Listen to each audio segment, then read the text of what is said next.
Сәлеметсіздер ме, құрметті менің оқырмандарым. Менің YouTube каналыма тіркеліп, қоңыраушаны басып, лүпіл жіберуді ұмытпаймыз. Және де осы видеоны достарыңмен, сыныптастарыңмен бөлсеңдер де болады. Бүгін біз 3-ші сынып қазақ тілі 87-ші сабақ негізгі және туынды етістік тақырыбында сабағымызды одан әрімен жалғастыратын боламыз. 16-шы жаттығу көп нүктенің орнына атақты тұлғалардың бірінің атын қойып мәтінді оқы. Ахмет Байтұрсынов қоғам қайраткері, ақын жазушы. Ол ауылдық мектепте қызмет атқарды. Елге білім ғылым таратудың жолдарын қарастырды. Халықтың көркем сөз мұрасын жинады. Мектепке арналған әліппе, оқулықтар мен оқу құралдарын жазды. Баспасөзге мақалалар жариялап, өлең шығарды, аударма жасады. Крыловтың туындыларын аударып, 40 мысал деген атпен кітап шығарды. Мәтін кім туралы? Ахмет Байтұрсынов оқу құралдары туралы. Оның тұңғыш оқу құралы қалай аталады? Ол қандай оқулық? Ойыңмен бөліс. Оқу құралы мәтіннен етістіктерді тап, олардың негізгі немесе туынды етістік екенін айт деді. Мәтіндегі етістіктер атқарды, қарастырды, жинады, жады, жасады, аударып, шығарды. Бұлар бізде туынды етістіктер, себебі жұрнақ жалғану арқылы жасалынған.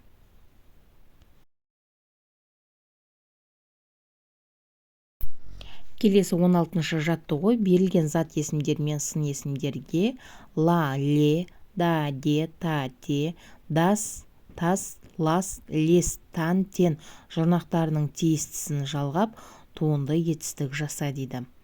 Енді тор, арқан, ем, ара, сабын, үтік, тіс, ақ, ұсақ, көркем, жақсы, оң, жаңа, ірі, ақыл, дос, пікір, әдет, рақат сөздері берілген туынды етістіктердің ішінен өзің қалаған 3-4 сөзбен сөйлем құрап жазыңдар дейді.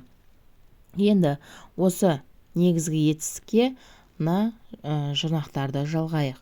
Торла, арқанда, емде, арала, сабында, үтікте, тісте, ақта, ұсақта, көркемде, жақсылас, оңда, жаңала, іріле, ақылдас, достас, пікірлес, әдеттен, рахаттан.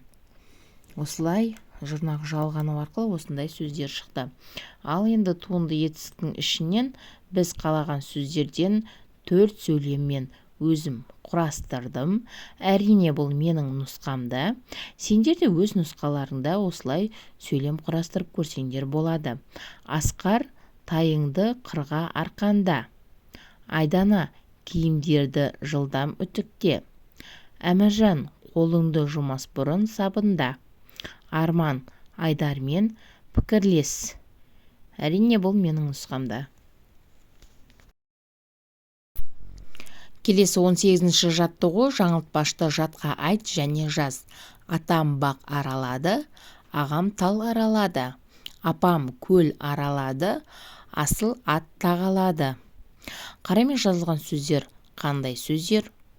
Олардың мағынасын бір-біріңе түсіндіріп көріңдер. Туынды етістіктерді тауып сөз құрамына талда. Бізге қарамен жазылғандар аралады, аралады. Аралады дегеніміз, яғни аралап жүрді дегені. Мағынада туынды етістіктер аралады және тағалады. Бұл жерде аралады ара түбірі, лады жалғанған жұрнақ. Тағалады таға жұрнақ, таға түбірі, лады жалғанған жұрнақ. Шығармашылық үзіліс 19-шы жаттығу. Етістік сөзінен баспалдақ жаса. Осы әріптерден басталатын іс-әрекетті білдіретін сөздер ойлап төркөздерді толтыр дейді. Етістік тігінен түскен. Енді біз осыларды етістікке байланысты сөздер құраймыз.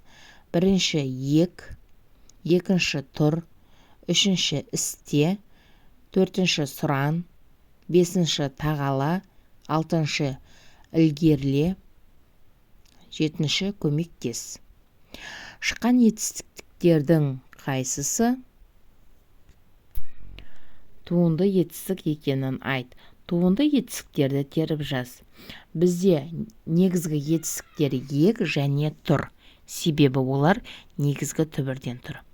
Ал істе, сұран, тағала, ілгерле, көмектес бұлардың барлығы жұрнағы жалғану арқылы жасалынғандықтан туынды етістік болады. Мінекей бүгінгі біздің негізгі және туынды етістікке арналған керемет тапсырмаларымыз бен сабағымыз аяқталды. Осы видеоны достарыңмен, сыныптастарыңмен бөлісуді ұмытпа. Келесі қызықты сабақтарда кездескенше, әрине менің каналыма тіркелуді лүпіл басып, поделиться батырмасын басуды ұмытпаймыз. Сау болыңдар.